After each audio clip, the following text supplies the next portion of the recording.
Who knows what happened in 1903? Kitty Hawk. Anybody know what happened in 1903 Kitty Hawk? How many caught a plane here? Okay, that's a tip. All right, that's a tip. Right, 1903. I mean, think about what the Wright brothers did. It was 1903, but imagine the process leading up to the day they had to go to Kitty Hawk. They were at Kitty Hawk.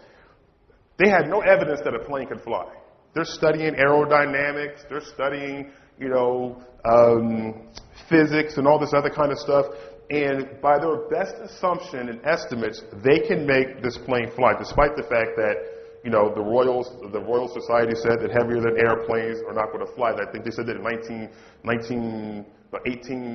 something. It was like 4 or 5 years before Kitty Hawk, right? But despite that, despite the belief and the paradigm that it was impossible, they decided to do it anyway, right? Now remember, this had never ever happened before, okay?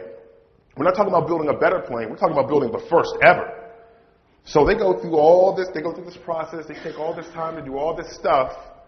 And now it's showtime. And they go in there and, you can tell they're really excited. They put all this work into it. They're highly intelligent. They built this plane. And it's time for the plane to take flight. And the plane flies for like 12 seconds. 12 seconds. Now, the story could have been completely different. I mean, the story could be, Wilbur slit the throat of his brother, right? Because he lied to him, or he was frustrated, he was disappointed, he was a loser. But it's really about perspective. Because while they could have said, this sucks, and just gave it up and did something else, who knows where we would be as far as the air industry goes if they would have done that. I'm sure somebody else would have probably followed up, but who knows how far we would be, right? But what did they do? Their perspective on that was, we succeeded.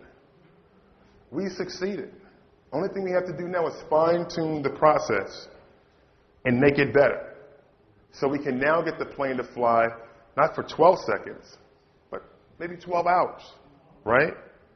So here's my question for you. How many of you have ever done anything, even if you're not doing it anymore, whether it's network marketing, mail order, or some kind of business outside of your job, and you made a little bit of money? Raise your hands. Right. You didn't get rich, but you made a little bit of money. Now, how many of you stopped doing it? Raise your hands. See, there's a huge difference. What if the Wright brothers would have stopped? The fact that you were able to sell something, the fact that you were able to do it and make that first dollar, make that first sale, make that first $10 or whatever, was proof that all the evidence that you needed that you could become wealthy doing it.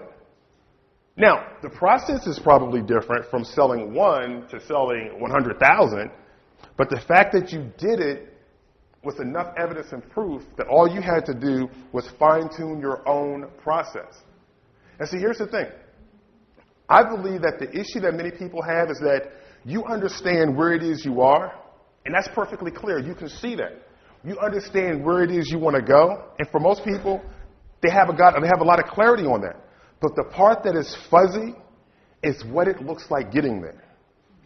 And if you don't know what the path to success looks like, you will bail out every single time. Because for the most part, it's not a friendly path. People don't want to understand you. Listen, there wasn't a single person in my family that understood what I was doing. I think it's very difficult to understand the entrepreneurial pathway, the entrepreneurial mindset, the entrepreneurial spirit. It's a very, very unique type of spirit. People just don't understand it all the time. So you see where you are right now, and it's clear. You know what it is you want to become, and that's clear. But man, that road and getting there, it's kind of like people understand what a caterpillar looks like and what that's all about, and people understand what a butterfly looks like and what that's all about. But how many people can actually tell you what the whole process of the cocooning process looks like? Not many people know what that looks like. I mean, you know what the cocoon is, but we don't know what starts it. We don't know what ends it. We don't know what's going on inside of it. But isn't it true that that caterpillar is sitting in there all alone, probably dark, cold, isolated, bored, no cable, good gracious, no DVDs, no video games. Oh my gosh, can you believe it? But see, here's the difference. The caterpillar doesn't have a choice. it can't say, I don't want to be cocooned. Unless it gets stepped on or it dies, it is genetically designed and engineered to become a butterfly, right? And there's no way it's going to resist the cocooning process. Well, here's the thing. Regardless of how old you are, regardless of what's happened in your past, you're genetically engineered to become successful. It's in your genes. It's supposed to happen. But we kind of screw things up because we have a brain. We have the ability to think. We have the ability to choose. And unfortunately, here's the thing. Cross your arms. Beat me to it. All right, cross your arms. And I want you to look at which wrist is on top. Cross your arms. Okay, look at which wrist is on top. Everybody cross your arms. Still waiting for a few people. It's kind of easy. Right? All right, now look at which wrist is on top. Okay, now uncross your arms. Now cross them the opposite way. Cross them the opposite. I see some people struggling a little bit. It's okay. It's okay. Now here's the thing. Are you able to cross your arms the opposite way? Yes. Now, is it as comfortable as the other way? No. And that's the thing about becoming successful. When you're looking to accomplish something you've never accomplished before, it's going to require of you things that you've never done before, experiences that you never had before.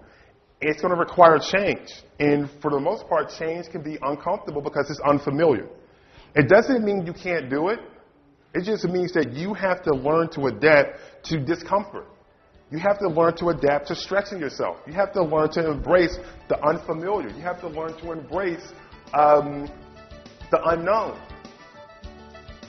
Otherwise, I think that what happens is, just like we just naturally cross our arms a certain way, we will snap right back into what's comfortable when we're presented with an opportunity to become successful. Well, because it's too painful. It's requiring too much of us. It's requiring too much of a change in our schedule, our finances, our commitment, and all these different things. And it's just easier to do what it is we've always been doing.